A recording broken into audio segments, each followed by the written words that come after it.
अनाथ बेटा। रूपा और शेखर सरिता विहार में रहते हैं। वो अपनी जिंदगी में बेहद खुश होते हैं। दोनों का शौर्य नाम का एक बेटा भी होता है, जिस पर दोनों ही अपनी जान छिड़कते हैं। शेखर, अब तो आप शौर्य को अपनी गोद से नीचे उतार दीजिए, उसके सोने का टाइम हो रहा है। नहीं रूपा, इसे मेरे पास ही रहने दो प्लीज। मैं थोड़ी देर में इसे बिस्तर में सुला दूंगा। लेकिन कल सुबह आपकी ऑफिस में मीटिंग भी तो है ना, और इसके लिए आपको कल जल्दी भी तो निकलना होगा। जाइए, आप भी जाकर सो जाइए। क्या यार, अभी तो मेरी गोद में आया था मेरा बेटा और तुम उसे लेकर जा रही हो। बाद में कर लेना अपने बेटे से प्यार, अभी जाकर सो जाइए। रूपा शेखर से शौर्य को ले रही होती है कि तभी शौर्य रोने लगता है। शौर्य को रोता देखकर रूपा उसे फिर से शेखर को थमा देती है। आपका बेटा ना एक नंबर का नौटंकी है, बिल्कुल आप पर गया है वो। साफ बोलो ना, तुम्हें जलन होती है हम दोनों बाप बेटे का प्यार देखकर। पहले बड़ा तो होने दो तुम शौर्य को, फिर देखना वो सबसे ज्यादा मुझे ही प्यार करेगा। देखते हैं। ऐसे ही दिन बीतते चले जाते हैं और एक दिन कैंसर की बीमारी के चलते रूपा की मौत हो जाती है। अब शौर्य 3 साल का हो चुका होता है, जिसके कारण उसकी दादी शेखर पर दूसरी शादी का दबाव बनाने लगती है। शेखर, शौर्य अभी बहुत छोटा है और उसे इस समय एक माँ के प्यार की बहुत जरूरत है। माँ, मुझे दूसरी शादी नहीं करनी। क्या पता जो दूसरी औरत आएगी वो मेरे बेटे को एक माँ का प्यार दे या ना दे। तो रूपा की छोटी बहन वैशाली से ही शादी क्यों नहीं कर लेता?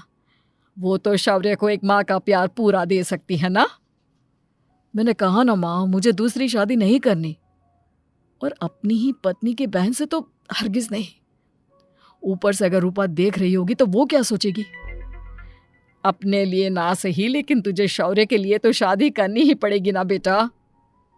शेखर कुछ कहता उससे पहले ही अंजुमन उसे रूपा की कसम दे देती है, जिसके आगे मजबूर होकर शेखर शादी के लिए हामी भर देता है। देखो वैशाली, मैंने तुमसे शादी सिर्फ अपने बच्चे के लिए की है। मैं चाहता हूं कि तुम उसे एक माँ का भरपूर प्यार दो। शौर्य, आपके साथ साथ मेरा भी कुछ लगता है। अगर आप मुझसे शादी नहीं भी करते तब भी मेरा प्यार शौर्य के लिए कभी कम या ज्यादा नहीं होता। शादी के कुछ दिनों बाद ही शेखर की माँ की भी मौत हो जाती है। वैशाली शौर्य को एक माँ से भी बढ़कर प्यार देती है। शौर्य को लेकर वैशाली का यूं निस्वार्थ प्यार देखकर शेखर को भी उससे प्यार हो जाता है और कुछ सालों बाद शेखर और वैशाली का भी लड़का हो जाता है। लेकिन इसके बाद वैशाली का शौर्य को लेकर बर्ताव बदलने लगता है। वैशाली, मैं देख रहा हूं तुम आजकल शौर्य का जरा भी ध्यान नहीं रख रही हो। मुझे पता नहीं था कि आदित्य के होने के बाद तुम इतना बदल जाओगी। आदित्य मेरा अपना सगा खून है और शौर्य दीदी का, फिर मैं दोनों में अंतर कैसे नहीं करूं? माँ भले ही दोनों के अलग अलग है, लेकिन पिता तो एक है ना। अगर मुझे पहले पता होता कि तुम इतनी जल्दी बदल जाओगी तो मैं कभी तुमसे शादी ही नहीं करता। हाँ, तो किसने कहा था आपसे मुझसे शादी करने के लिए? मैं थोड़ी ना आई थी आपके पास, आपकी माँ ही आई थी मेरे घर आपका रिश्ता लेकर। वैशाली, मुझे तुमसे ऐसी उम्मीद नहीं थी। गुस्से में शेखर अपना पैर पटकता हुआ शौर्य को वहां से लेकर चला जाता है। पापा, मम्मा मुझसे प्यार क्यों नहीं करती? क्या मैं उनका सगा बेटा नहीं हूँ इसलिए मुझसे प्यार नहीं करती? मम्मा नहीं करती तो क्या हुआ बेटा, पापा तो करते हैं ना आपसे प्यार। कुछ दिनों के बाद, आज तुझे खाना पीना कुछ नहीं मिलेगा, चल चुपचाप से अपने रूम में जाकर सो जा। माँ, अब भाई को खाना क्यों नहीं दे रही हो? बेटा तू आराम से खाना खा, इस नालायक की चिंता मत कर। एक दिन खाना नहीं खाएगा तो मर नहीं जाएगा ये। अगर भैया नहीं खाएंगे तो मैं भी नहीं खाऊंगा। तू अपने भाई का भक्त क्यों बन रहा है? ये तेरा सौतेला भाई है, सगा नहीं जो तू लक्ष्मण बन रहा है। माँ, आपको इतना भी नहीं मालूम? श्री राम और लक्ष्मण सगे भाई नहीं थे। श्री राम माता कौशल्या और लक्ष्मण माता सुमित्रा की कोख से जन्मे थे। दोनों के सिर्फ पिता एक थे, लेकिन माँ अलग थी। मुझे ज्यादा ज्ञान देने की जरूरत नहीं है, ये सतयुग और त्रेता युग नहीं है, समझे? आया बड़ा भाई का चमचा। इतना कहकर वैशाली वहां से चली जाती है। जिसके कुछ टाइम बाद शिखर वहां आता है और आदित्य उसे सारी बात बताता है। मुझे माफ कर दो शौर्य, तुम्हारी माँ के जाने के बाद मुझे दूसरी शादी का फैसला करना ही नहीं चाहिए था। अगर मैं दूसरी शादी नहीं करता तो शायद आज तुम्हारी ये हालत ना होती। नहीं पापा, अगर आप शादी नहीं करते तो मुझे आदित्य जैसा छोटा भाई कभी नहीं मिलता। थैंक यू मुझे इतना अच्छा भाई देने के लिए।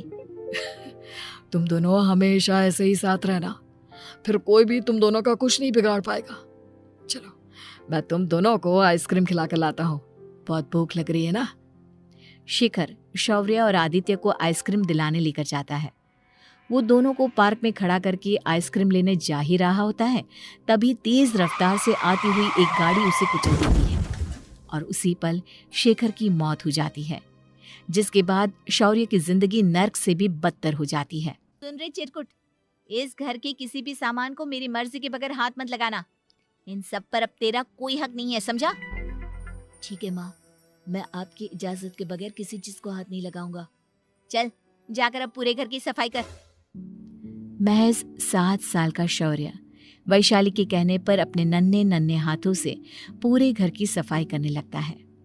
ऐसे ही दिन बीतने लगते हैं, लेकिन मासी से माँ बनी वैशाली को उस मासूम से बच्चे पर जरा भी तरस नहीं आता। क्यों शौर्य, ये घर में इतनी गंदगी कैसे हो रही है? ढंग से सफाई नहीं की है क्या तूने? माँ मैंने तो अच्छे से सफाई की थी, लेकिन आदित्य बार बार इधर उधर चलकर गंदा कर देता है। अच्छा, खुद से एक काम ढंग से नहीं होता और अपनी गलतियों का जिम्मेदार मेरे बेटे को ठहराता है। इतना कहकर वैशाली बांस का डंडा उठाकर शौर्य को जोर जोर से मारने लगती है। तभी वहां वैशाली के मायके वाले भी आ जाते हैं और उसकी सारी करतूतें देख लेते हैं। माँ मैं ऐसा क्या करूं जिससे आप मुझे भी आदित्य के जितना प्यार करोगी? बोलिए ना माँ, मेरे क्या करने से आपके अंदर मेरे लिए ममता जागेगी? वैशाली शौर्य की एक नहीं सुनती, उसके ऊपर डंडे बरसाती जाती है। हद पार होते देख वैशाली की माँ उसका हाथ पकड़ती है और जोर से उसे थप्पड़ मारती है। यही सब करने के लिए तूने दामाद जी से शादी की थी? हमने सपने में भी तुझसे ऐसी हरकत की उम्मीद नहीं की थी। तू माँ नहीं, माँ के नाम पर एक धब्बा है। बस कीजिए माँ, आदित्य के इस दुनिया में आने से पहले मैंने इसे बहुत प्यार किया था, लेकिन अब जब मेरी खुद की औलाद है तो मैं किसी और के बच्चे से प्यार क्यों करूं? अरे नालायक औरत, जिसे तू किसी और का बच्चा कह रही है वो तेरी खुद की सगी बहन का बच्चा है। बहन है तो क्या हुआ, मेरे अपने बच्चे से बढ़कर तो नहीं हो सकता ना ये कभी। अगर यही बात थी तो तू हमें पहले बता देती, हम शौर्य को अपने साथ ले जाते। उसे इस तरह प्रताड़ित करने की क्या जरूरत थी? अगर आपको लेकर जाना है ना तो ले जाइए इसे, मैं नहीं रोकूंगी। नहीं माँ, मुझे कहीं नहीं जाना, मुझे आपके साथ ही रहना है। मैं तेरी कोई माँ बाबा नहीं हूँ, तेरी माँ मर चुकी है, समझा? अब निकल जा मेरे घर से। माँ आप बहुत गंदी हो, मुझे भी नहीं रहना आपके साथ, मैं भी भाई के साथ ही जाऊंगा। अरे तू क्यों जाएगा, तू तो मेरा सगा बेटा है, जाने दे इसे। हम यहाँ ऐश से रहेंगे, तुम्हारे पापा बहुत सारी जमीन जायदाद छोड़ गए हैं तुम्हारे लिए। नहीं माँ, मुझे भाई के साथ जाना है। आप अच्छी नहीं हो, आप बहुत बुरी हो, आप भाई को बहुत परेशान करती हो। देख वैशाली, तुझसे ज्यादा समझ तो इस मासूम बच्चे में है। ये तेरे बुरे कर्मों का ही नतीजा है जो आज तेरी सगी औलाद खुद से तुझे ठुकरा रही है। आदित्य, तुझे इस शौर्य ने भड़काया है ना मेरे खिलाफ?